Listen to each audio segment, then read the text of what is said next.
Quiero comenzar reconociendo las extraordinarias protestas que están teniendo lugar en Cuba, donde el pueblo exige su liberación de un régimen autoritario. Creo que no hemos visto protestas como estas en mucho tiempo, si es que alguna vez las hemos visto.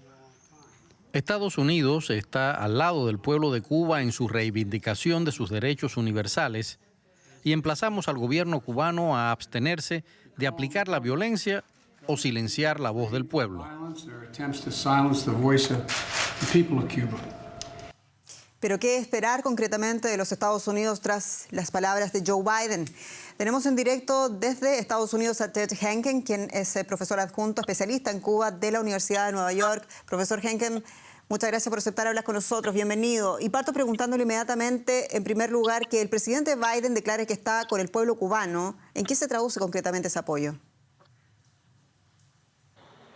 Bueno, eso no se sabe todavía, pero lo que sí es importante es que este país se hace un pronunciamiento que manda el mensaje claro de que el gobierno de Cuba no es un representante legítimo de todos los cubanos. Ayer mismo el presidente de Cuba declaró que las calles son de los revolucionarios y para él son los únicos que a él le importa. Otros cubanos que no sean revolucionarios para él automáticamente son mercenarios, gusanos, usó esa palabra, y ha incitado la violencia en contra de ellos. Entonces, para mí es importante que Estados Unidos se pronuncie claramente a favor del pueblo y distinguir el pueblo con el gobierno, aunque espero que Biden también eventualmente manda un mensaje de que está abierto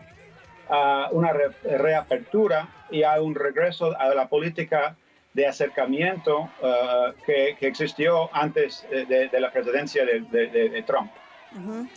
A propósito de lo que está diciendo, ¿ve usted posible que cambie algo a partir de ahora con esto que dice Biden, con esto que está sucediendo en Cuba, que cambie la política de los Estados Unidos hacia La Habana?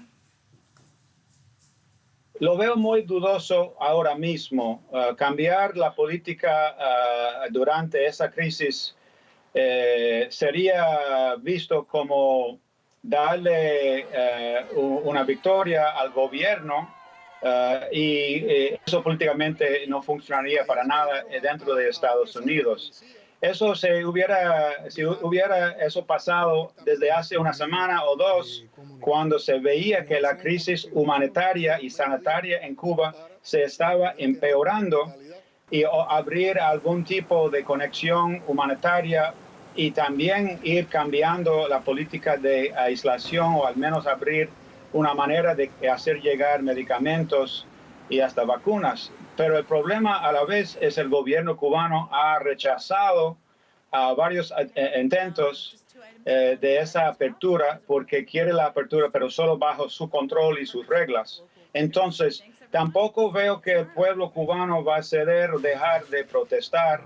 Y como vemos con las palabras de Díaz-Canel, el presidente de Cuba, que él ahora está incitando la violencia en contra de los que están protestando, etiquetándoles mercenarios y gusanos anticubanos. Y eso no es una buena señal para ninguna negociación, ni reconciliación, ni un camino a una salida pacífica de la crisis que estamos observando.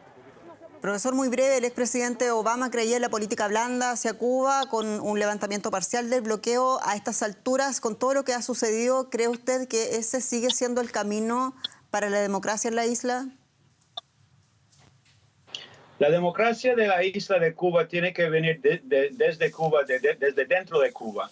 Hay políticas en Estados Unidos que pueden encaminar eso y bajar la presión o intensificar la presión. Yo creo que la política de Obama era una política acertada, correcta, pero tuvo muy poco tiempo, como menos de 2 años, para funcionar y hacer cambios. Y el gobierno cubano mayormente rechazó este acercamiento porque con Obama tenía un amigo y prefiere muchas veces un enemigo en la Casa Blanca porque le ayuda en el control del país. Profesor Ted Henken de la Universidad de Nueva York, muchas gracias y hasta pronto.